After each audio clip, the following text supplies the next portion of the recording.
The crash of splintering wood was the first thing I noticed when I pushed open my office door, the sound that would change everything. "What have you done?" My voice cracked through the wreckage, bouncing off the walls that used to buzz with quiet purpose. The room, once neat and humming with productivity, now looked as if a storm had ripped its way through. Papers that had taken me days to organize were strewn across the floor like snow after a blizzard. My laptop, my faithful, overworked companion, lay in pieces beside overturned coffee cups and the shattered frame that once held a photo of my daughters, and right in the middle of the chaos stood my mother-in-law. Diana, her designer outfit immaculate, her expression a calm sort of cruelty. Arms folded, chin tilted. A smile that said she was proud of the destruction she had caused. "I'm helping you, Amanda," she said smoothly, as if she were doing me a favor. "This little business fantasy of yours needs to end. My son deserves a proper wife, not someone playing entrepreneur between changing diapers and ignoring her family." Her words hit harder than the sight before me. I gripped the doorframe to steady myself, my doctor's appointment forgotten. My pulse hammering in my ears. "My name is Amanda Parker, and at 34, I've built a digital marketing consultancy that started on a second-hand desk in this very room. 3 years of trial, error, and sleepless nights, all crushed into one smug act of help. I work from home so I can raise my 2 young kids and build something of my own.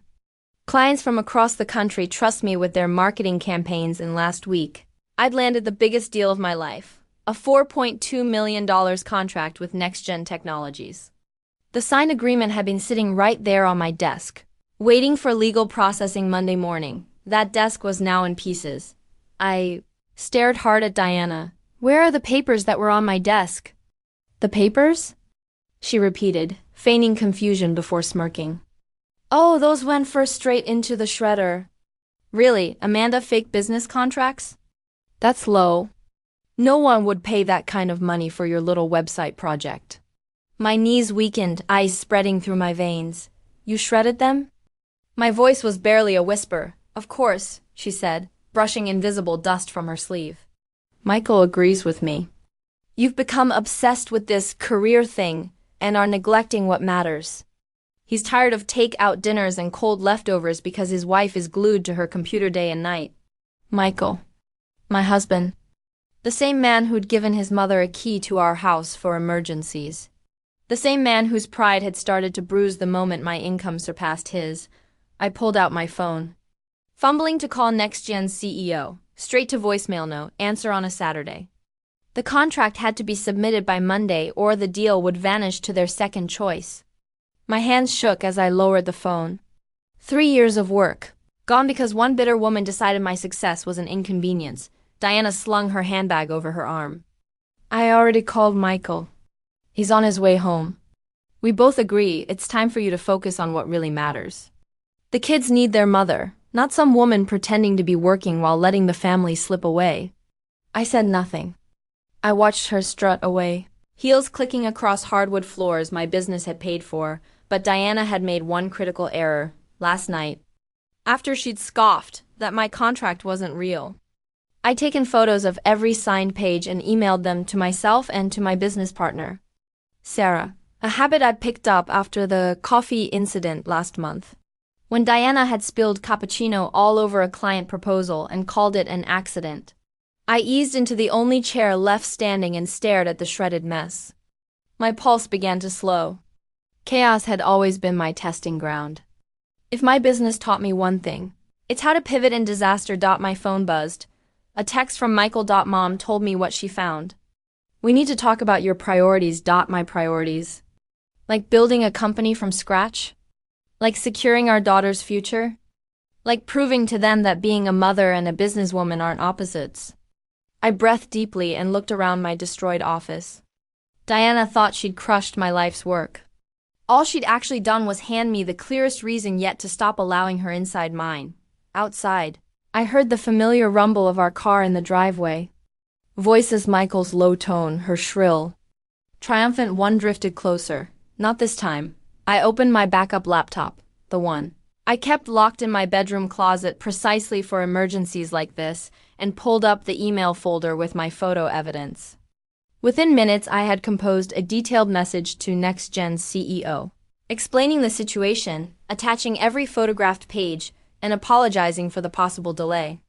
I hit send, then I called Sarah. When she heard the story, she almost dropped her coffee. She what? Shredded the contract. Completely gone, I said, keeping my voice steady. But I still have the photos.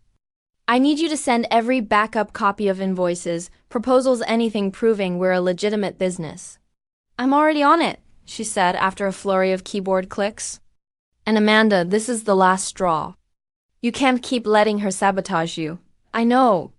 I looked toward the hallway where the sound of my husband's footsteps echoed. And she's about to learn what happens when you underestimate a woman who built an empire from a spare bedroom. Michael appeared in the doorway, followed by his mother's sharp perfume. His eyes widened at the state of the room. Amanda, he started cautiously. Mom told me what happened. Why can't you just... He froze. Why can't I just what? I asked softly. Your mother shredded a multi-million-dollar contract. She destroyed my equipment and violated the space I built for our family's livelihood. You both need to understand actions have consequences. Before Diana could unleash another barrage of excuses, my phone pinged. A new email. My breath caught as I read. Contract photos received. Legal team preparing replacements immediately. We appreciate your quick action. Miss Parker, looking forward to working with such a meticulous professional. I turned the screen toward them. Michael's mouth parted in disbelief. Diana's self-satisfied expression finally cracked. So, I said evenly. Now that my so-called fantasy business has just confirmed a $4.2 million contract, we're going to have a very important discussion about boundaries. Respect and the future of this family. Diana's face blazed crimson. You ungrateful. No, I cut in. You don't get to speak. Not today. For a long, tight moment, silence filled the room, broken only by my steady breathing.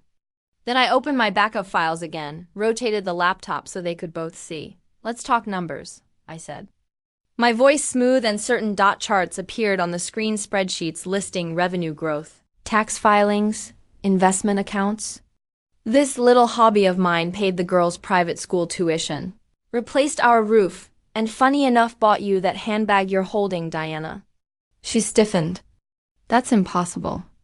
No one makes that kind of money clicking around on a computer. I clicked to the next sheet. In the last 2 years alone, I've increased profits by 300%. The NextGen deal would have doubled it. The one you tried to erase. Michael stepped closer, eyes scanning the data. His voice was faint. Amanda, I had no idea. Of course you didn't, I said quietly. You were too busy listening to her tell you I was neglecting the family to notice what I was actually building for it. I highlighted photos of the shredded documents next, showing evidence of what Diana had done. Watching her mouth fall open was better than any courtroom verdict. Here's what's going to happen now. I continued, shutting the laptop with deliberate calm. You're both helping me clean this up. Every shredded paper, every broken piece, it all gets documented for the insurance claim. Insurance claim? Diana sputtered. You wouldn't dare. Watch me. I pointed to the small security camera glowing red in the corner of the room. Breaking and entering, destruction of property all recorded. Michael's head jerked up. Wait, what security camera? The one I installed after your mother's last accident, you know, when she spilled coffee on my client contracts because she thought I was spending too much time working instead of cooking. Diana's color drained. That was an accident. I pulled up an email on my phone. The insurance company disagrees. They've already reviewed footage of both incidents. They're very interested in the pattern of behavior. Michael sank into a chair, dragging his hands through his hair. Amanda, why didn't you tell me any of this? Because every time I tried, you told me not to worry about money, I said steadily. But I do worry. About our kids? About our future. About being an example to them that independence matters. I gestured to the ruins of my office. This is what your silence has cost me.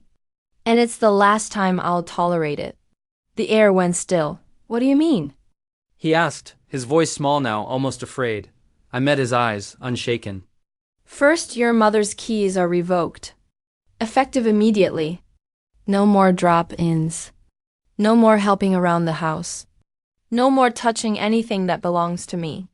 Now, see here, Diana started, but I held up my hand second. We're getting marriage counseling. Well, need to talk about why you've been so threatened by my success that you let your mother systematically try to destroy it. Michael opened his mouth to protest, then closed it, looking around at chaos his mother had created. And third, I turned to Diana. If you ever, ever try to interfere with my business again, I will press charges. Those contracts you shredded, they're worth more than your house. You wouldn't whispered, but there was fear in her eyes. Now try me. I've documented every accident, every sabotage attempt, every disparaging comment about me work. I kept quiet because I wanted to keep the peace, but that ends today. My phone buzzed again. Another email from Next Gen CEO. New contracts being couriered to your office first thing Monday. We've added a clause about equipment replacement and security measures fully covered by us. Looking forward to a long and profitable partnership. I sharpened the email, watching Diana's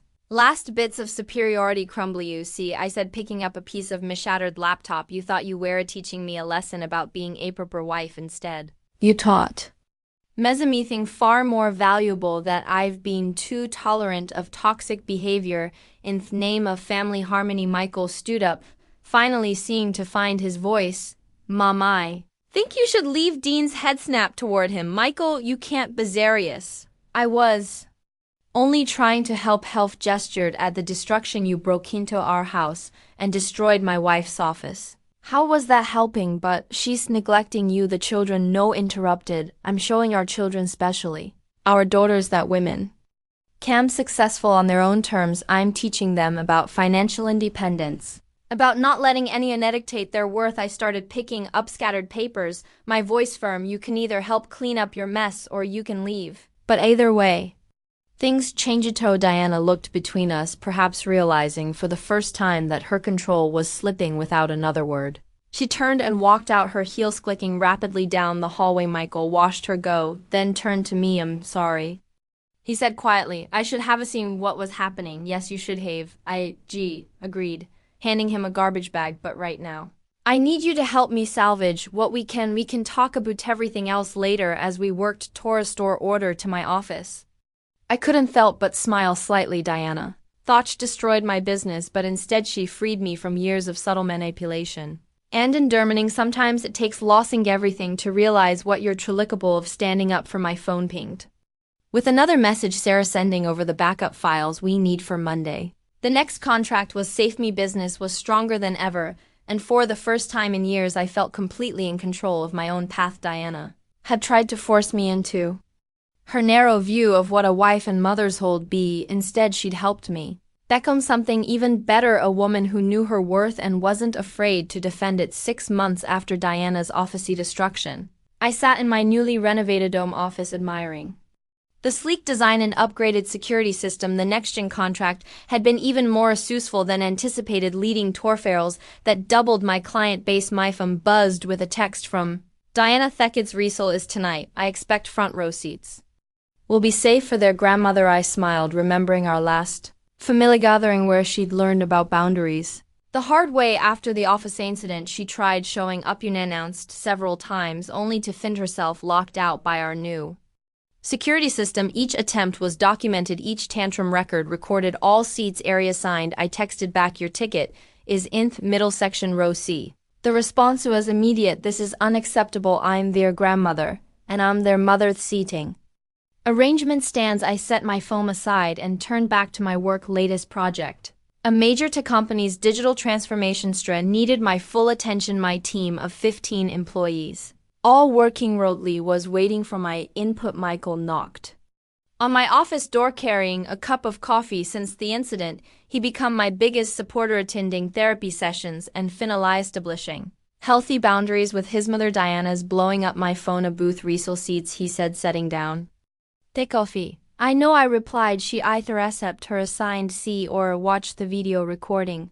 We having made Hetchickled remember when we used to rearrange everything just to make Her happy remember when she tried to sabotage my multi-million-dollar contract and ended up making my business stronger instead. The irony wasn't lost in either of us. Diana's attempt to destroy my business had backfired. Speckily, the incident had made local business news, leading to speaking engagements about women entrepreneurs and dealing with families. Sabotage my client list now included companies that would have seemed impossible to reach a year ago. That evening at the resale, Diana arrived early, clearly planning to claim her usual front row spot. The usher well briefed politely, but firmly directed her to her assigned seat. I watched from backstage as she realized her power plays no longer worked. Mom Emma Muldist rushed over in her dance costume. "You see the video message from your CEO client?" I nodded, hugging her carefully. "To avoid disturbing her outfit, wished you and your sister good luck." "Pretty cool, right? So cool.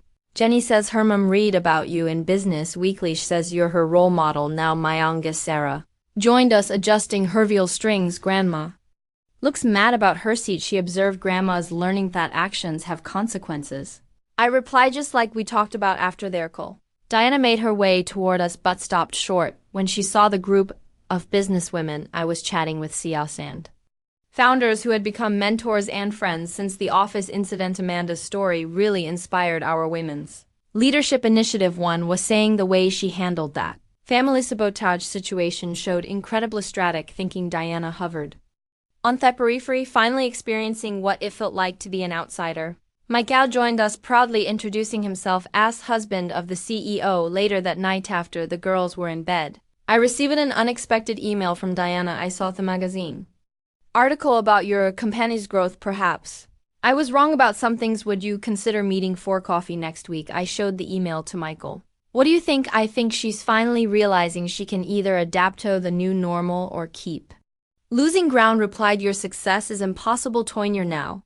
I thought carefully before responding. "Coffee works Tuesday at 10. My office conference room. Let her commit my space, see what her destruction hated to a thriving business that had outrun the home office, a team of dedicated employees, and a daughter-in-law who no longer needed or wanted her approval." The following Tuesday, Diana arrived exactly on time, looking small somehow in my corporate conference room. Her designer handbag and her symbol of superiority was last season's model. "Quite an upgrade from your little home office," she said, trying to maintain her usual condescension. "Amazing what you can accomplish when no one's sabotaging your work," I replied calmly. "What can I do for you, Diana?" She glanced around at the awards on walls. The framed magazine covers the visible evidence of everything she tried to prevent. "I may have been incorrect in me assessment of your business," she said finally. "You were wrong," I corrected. "Andy, our actions were criminal. The only reason you're not facing charges is because I chose to be merciful." Chef lynched. "The children miss having me around more. The children are thriving with our new boundaries. They're learning valuable lessons about respect, consequence, and not letting anyone diminish their dreams." Diana nodded slowly, perhaps finally understanding that her power plays would never work again. She tried to force me into her narrow view of what a woman should be. Instead, she had catalyzed my transformation into someone stronger than she ever imagined. So I said, checking my watch, "I have a client meeting in 10 minutes. Was there anything else?" She stood, adjusting her outdated handbag. "No, I suppose not." As I watched her leave, I felt no satisfaction in her diminishment, only gratitude for the lessons her destruction had taught me. Sometimes the people who try to tear you down end up building you into something far stronger than they intended. I turned back to my computer, ready for my next meeting. After all, I had an empire to run.